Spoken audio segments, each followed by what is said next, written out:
அவுஸு பில்லாஹி மினஷ் ஷைத்தானிர் ரஜீம். பிஸ்மில்லாஹிர் ரஹ்மானிர் ரஹீம். அல்ஹம்துலில்லாஹி ரப்பில் ஆலமீன். வஸ்ஸலாத்து வஸ்ஸலாம் அலா ரசூலிஹில் கரீம் வஅலா அலி வஸஹபி அஜ்மஈன் இலா யௌமித்தீன். எல்லா புகழ்ச்சியும் அந்த ஏக வல்லவனாகிய அல்லாஹ் ஒருவனுக்கே உரியது. நம்ம எல்லாம் படைத்து பரிபாலித்து நமக்கு உணவளித்து இப்படிப்பட்ட ஒரு அருமையான ஒரு வேலையை தந்து நல்ல மனிதர்களோடு உட்காரக்கூடிய ஒரு சூழலையும் அமைத்து நம்மை ஆரோக்கியமாக வைத்திருக்கக்கூடிய அந்த அல்லாஹ்வுக்கே எல்லா புகழும். சாந்தியும் சமாதானமும் நபி பெருமானார் ஸல்லல்லாஹு அலைஹி வஸல்லம் அவர்கள் மீதும் இன்னும் சத்திய சஹாபாக்கள் மீதும் அவருடைய குடும்பத்தார் மீதும் சஹாபியாக்கள் மீதும் இறைவனுடைய நல்லடியார் அனைவர் மீதிலும் உண்டாவதாக. இறைவன் கூறுகிறான், நம்பிக்கையாளர்களே, நீங்கள் நம்பிக்கை இழக்காதீர்கள், துவண்டு விடாதீர்கள். நீங்கள் வாய்மையாளர்களாகவும் நேர்மையாளர்களாகவும் இருந்தால் நிச்சயமாக நீங்கள் தான் வெற்றி அடையக்கூடும் என்று இறைவன் தெள்ளத் தெளிவாக கூறுகிறான். ஆகவே வாழ்க்கையில் மனிதன் வெற்றி அடைவதற்கு உண்மையாளராகவும் வாய்மையாளராகவும் பொறுமை உடையவர்களாகவும் நாம் இருக்க வேண்டும். அதற்கான ஒரு உந்துதல் தான் இறைவன் நமக்கு பூஸ்ட் செய்வதற்காக, நம்மளை எல்லாம் உற்சாகப்படுத்துவதற்காக இது போன்ற வசனங்களை இறக்கி நம்ம எல்லாம் நேர்வழியின் பால் அவன் நம்மளை நடத்துகின்றான். நான் இன்றைக்கு உங்களோடு பேசக்கூடிய ஒரு தலைப்பு சக்ஸஸ்ஃபுல் பீப்புள், அன்சக்ஸஸ்ஃபுல் பீப்புள். இது சம்மந்தமாக தான் நான் உங்கள்கிட்ட இன்றைக்கி பகிர்ந்து கொள்ளப் போகிறேன். அதற்கு முன்னால் ஒரு சின்ன உதாரணத்தை உங்களுக்கு சொல்லி, குருவிகளை நீங்கள் பார்ப்பீர்கள், தினம் நாம் பார்க்கக்கூடிய ஒரு விஷயம்தான். இந்த குருவிகள் எப்படி கூடு கட்டுகின்றன என்று நீங்கள் பார்த்தீர்கள் என்றால், அவைகள் தனக்கு கிடைக்கக்கூடிய சின்ன சின்ன குச்சிகளை, சின்ன சின்ன துண்டான குச்சிகளை எல்லாம் ஒன்று சேர்த்து அது மிக அழகாக வந்து கூடு கட்டும்.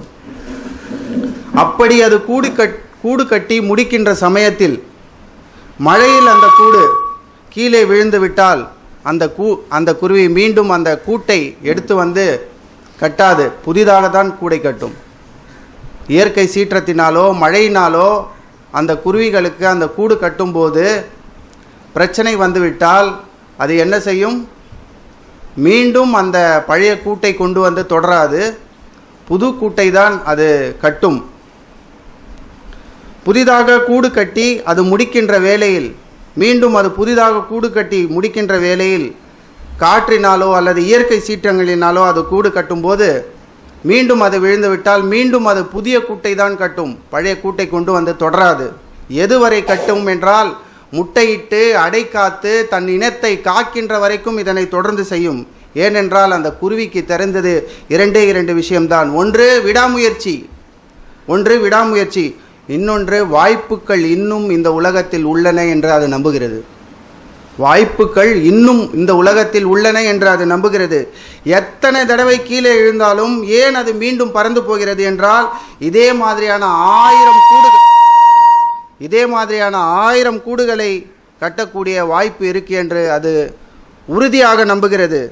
யாரோ ஒருத்தர் உங்களை திட்டிவிட்டால் என்ன, யாரோ ஒருத்தர் உங்களை கஷ்டப்படுத்தி விட்டால் என்ன, உங்களை உலகம் வெறுத்து விடுமா என்ன? நிச்சயமாக இல்லை.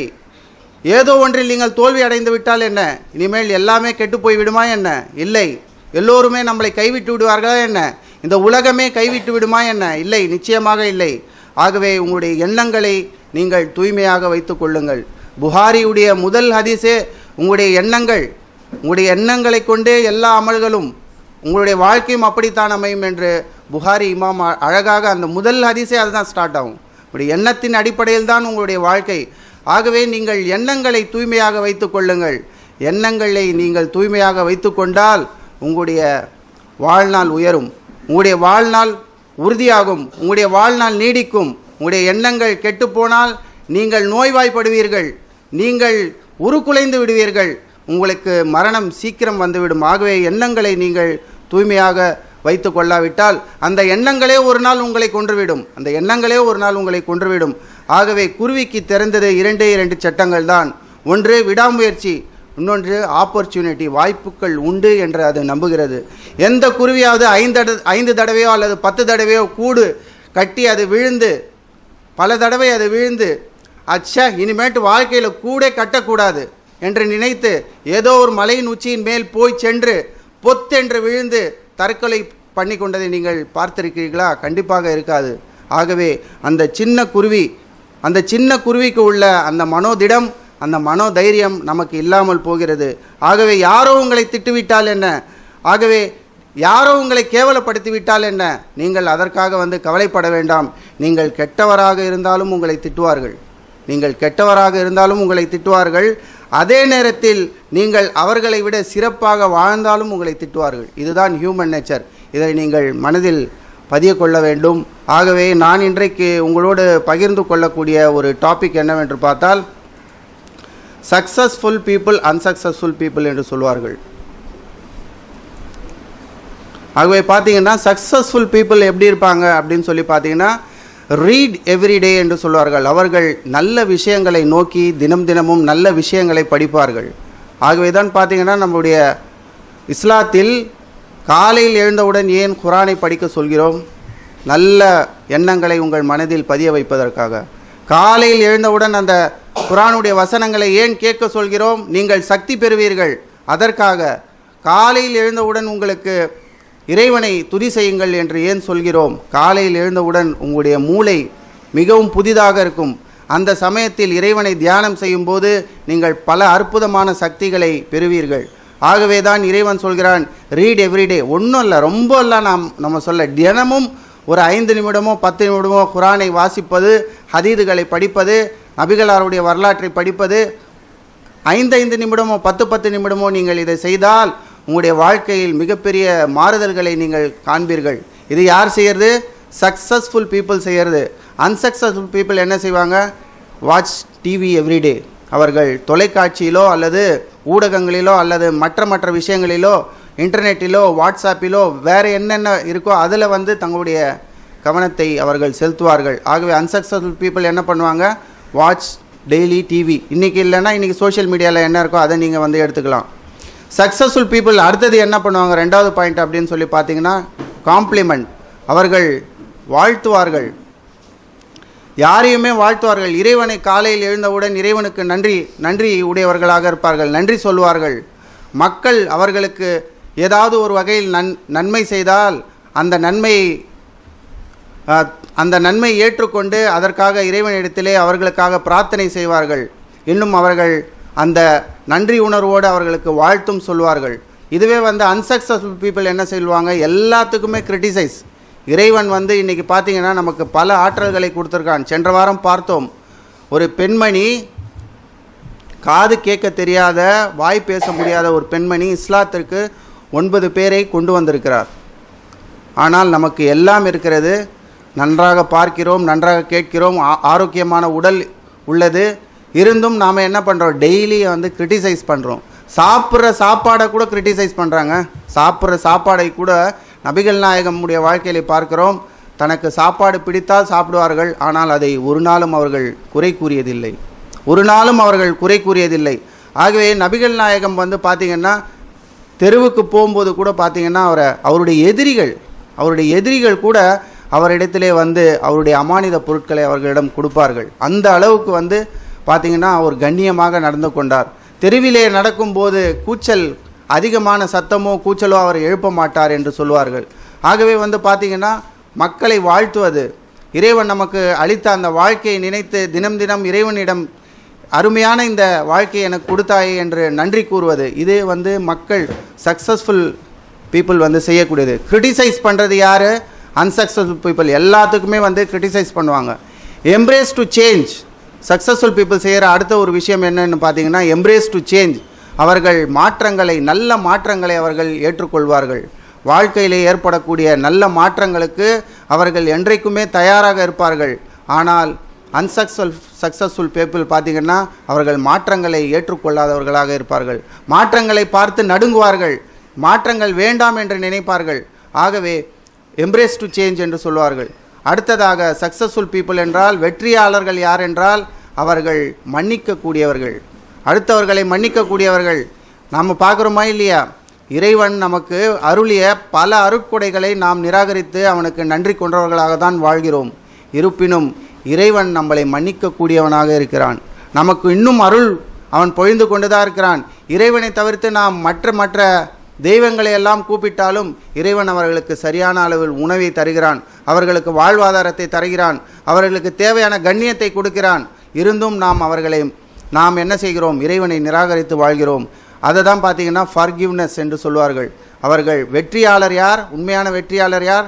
மன்னிப்பார்கள். நபிகள் நாயகத்துடைய வாழ்க்கையை பார்க்கிறோம். பல தடவை அவர்கள் எத்தனை மக்களை அவர்கள் மன்னித்தார்கள். மக்காவுடைய வெற்றியின் போது அவர் மக்காவை வெற்றி கொண்டு மதீனாவிலிருந்து வருகிறார். எல்லோரும் நடுங்குகிறார்கள்.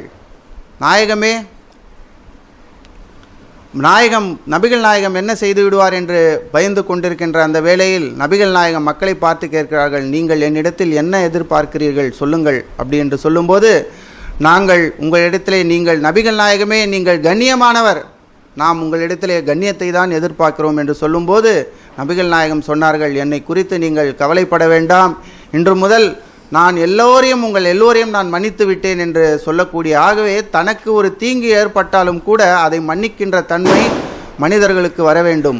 உடனே பழி வாங்கிவிட, நம்முடைய மனம் எப்படி இருக்கிறது? உடனே பழி வாங்கிவிட வேண்டும்.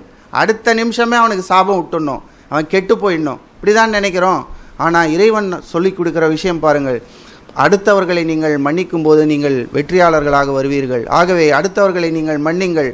இதுவே அன்சக்ஸஸ்ஃபுல் பீப்புள் பார்த்திங்கன்னா அந்த காழ்ப்புணர்வு, அந்த வெறுப்புணர்வை தன்னுடைய மனதில் வைத்துக்கொண்டு என்றைக்கும் இருப்பவர்களாக இருப்பார்கள். ஆகவே அன்சக்ஸஸ்ஃபுல் பீப்புள் இப்படி தான் இருப்பாங்க. Talk about ideas. Successful people பார்த்திங்கன்னா புது விஷயங்களை, நல்ல விஷயங்களை, அந்த நல்ல மாற்றங்களை ஏற்றுக்கொண்டு அதை மக்களுக்கு சொல்லக்கூடியவர்களாக இருப்பார்கள். இறைவன் ஒருவன் தான் என்கிற அந்த விஷயத்தை பல மக்களுக்கு எடுத்து சொல்லக்கூடியவர்களாக இருப்பார்கள். இறைவனை தவிர வேறு படைப்புகளை நீங்கள் வணங்காதீர்கள் என்ற விஷயத்தை அவர்கள் மக்களிடத்திலே சொல்வார்கள்.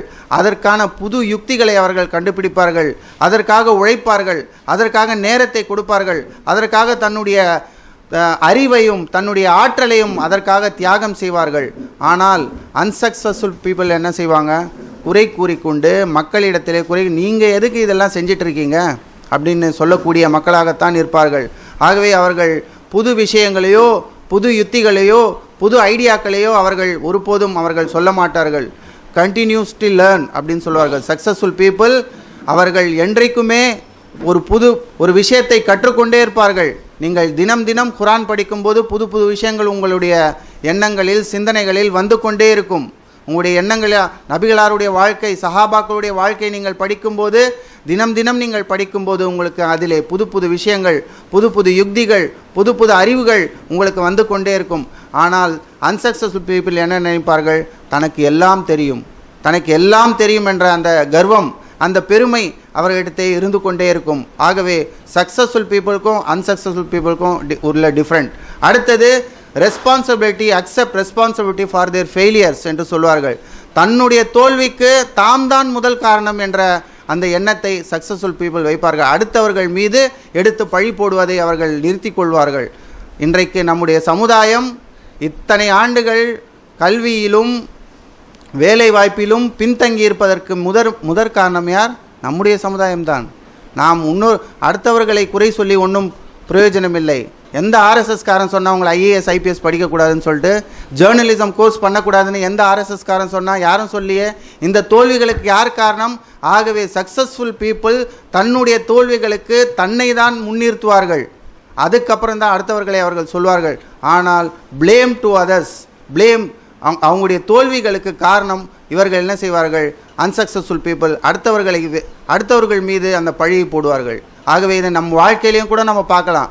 ஏதாவது ஒரு வேலையை நம்ம தப்பாக செஞ்சிட்டோம்னா உடனே அதை ஏற்றுக்கிற மனப்பான்மை நமக்கு இருக்காது.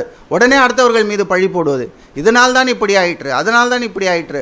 ஆனால் நபிகள் நாயகம் உடைய வாழ்க்கையை பாருங்கள். அவர் யாரையும் குறை சொல்லி நாம் பார்த்ததில்லை.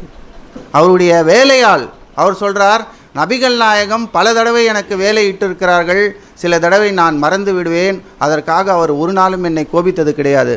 வாழ்நாளிலே அவர் என்னை கோபித்து சீ என்று கூட அவர் ஒரு நாளும் என்னை சொன்னது கிடையாது. நான் சில நேரங்களில் தவறுகள் செய்துவிட்டால், என்னிடத்திலே உள்ள பொருள் கீழே விழுந்து விட்டால், இன்னா லில்லாஹி வ இன்னா இலைஹி ராஜிஊன், இறைவனுடைய நாட்டப்படி அது நடந்துவிட்டது, இறைவனின் பால் அது சென்று விட்டது என்று சொல்வார்களே தவிர ஒரு நாளும் அவர்கள் என்னை கோபித்தது கிடையாது. ஆகவே பார்த்தீங்கன்னா இந்த ரெஸ்பான்சிபிலிட்டி பாருங்கள், இந்த ரெஸ்பான்சிபிலிட்டி ஏற்றுப்பாங்க சக்ஸஸ்ஃபுல் பீப்புள். ஆனால் மற்றவர்கள் குறை கூறக்கூடியவர்களாக, அடுத்தவர்கள் மீது திணிக்கக்கூடியவர்களாக இருப்பார்கள். Have a sense of gratitude என்று சொல்வார்கள் சக்ஸஸ்ஃபுல் பீப்புள்.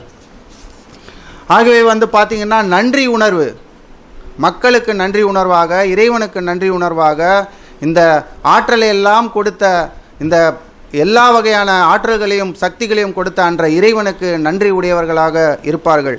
ஆனால் இவர்கள் அன்சக்ஸஸ்ஃபுல் பீப்புள் எல்லாவற்றுக்கும் தான் உரிமையாளன் என்று சொல்வார்கள்.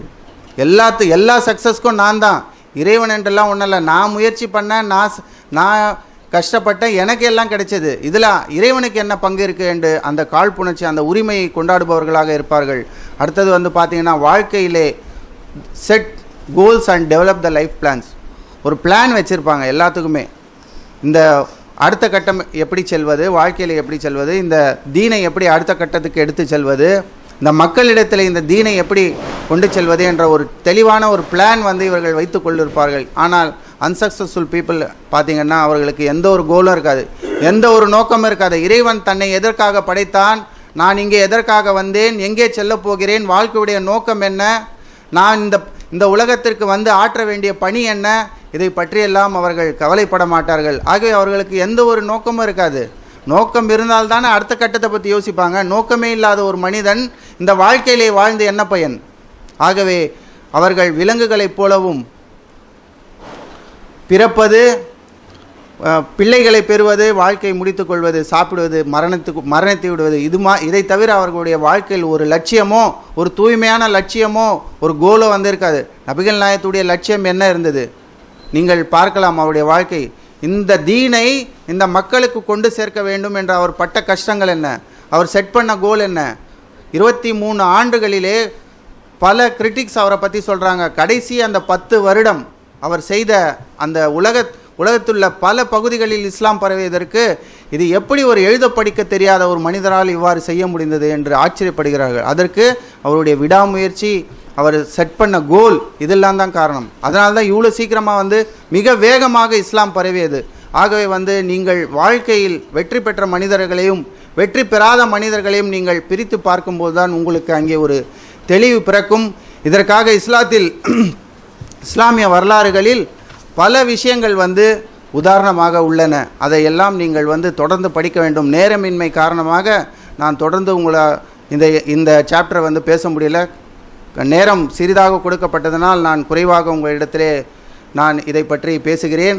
ஆகவே எல்லாம் வல்ல இறைவனுக்கு நன்றி கூறியவனாக நாம் அனைவரும் துவா செய்வோம். இறைவா, நீ எங்களை நல்ல முறையில் வாழ வைப்பாயாக, எங்களது சமுதாயத்தையும் நீ நல்ல முறையில் வாழ வைப்பாயாக, எங்களது பிள்ளைகளுக்கு ஈருலக கல்வியும் வெற்றியும் தந்து நல்லதொரு வாழ்க்கை அவர்களுக்கு தருவாயாக.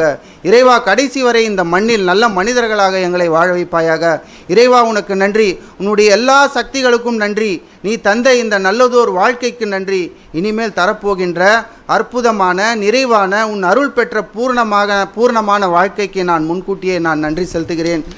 இறைவா, வணக்கத்துக்குரியவன் உன்னை தவிர வேறு யாரும் இல்லை, நீ தூய்மையானவன். அல்லாவே, என் பாவங்களை நீ மன்னிப்பாயாக, என் வீட்டை வசதியுள்ளதாக ஆக்கி வைப்பாயாக, எனது வாழ்வாதாரத்தில் செழிப்பை தருவாயாக. என் இறைவா, உன் அருட்கொலைகளின் வாயில்களை எனக்காக நீ திறந்து வைப்பாயாக. எனக்கு உண்ண உணவும் குடிக்க பானமும் அளித்து என்னை நல்லவர்களுள் ஒருவனாய் ஆக்கிய அல்லாவுக்கே எல்லா புகழும். என் மீது கிருபை நீ செய்வாயாக. அல்லாவே, நீதான் என் உருவ அமைப்பை அழகாகி வைத்தாய், அதுபோல் என்னுடைய குணத்தையும் என்னுடைய எண்ணங்களையும் நீ அழகாக்கி வைப்பாய். எங்கள் இறைவா, நாங்கள் மறந்து அல்லது அறியாமல் செய்த தவறுகளுக்காக நீ என்னை தண்டித்து விடாதே. ஆகவே நாங்கள் உன்னிடத்திலே கையேந்தி பிரார்த்திக்கிறோம். எங்களுடைய இந்த பிரார்த்தனை நீ ஏற்றுக்கொள்வாயாக. எங்களை நிம்மதியான மரணத்தின் பால் எங்களை அழைத்து சென்று எங்களை நிம்மதியாக மரணிக்க செய்வாயாக. இந்த தீனிலே எங்களை உறுதியாக இருக்க வைத்து கடைசி வரை இந்த இஸ்லாத்துக்காகவும் உனக்காகவும் இந்த வாழ்க்கையை தியாகம் செய்யக்கூடிய ஒரு அருள் பாக்கியத்தை எங்களுக்கு தந்தருள்வாயாக என்று சொல்லி இந்த அருமையான வாய்ப்பை தந்த அல்லாஹ்வுக்கு எல்லா புகழும் என்று கூறிய வண்ணமாக எனது உரையை முடித்துக் கொள்கிறேன். வாஹிரு தாவானா அனில் ஹம்துலில்லாஹி ரபில் ஆலமீன்.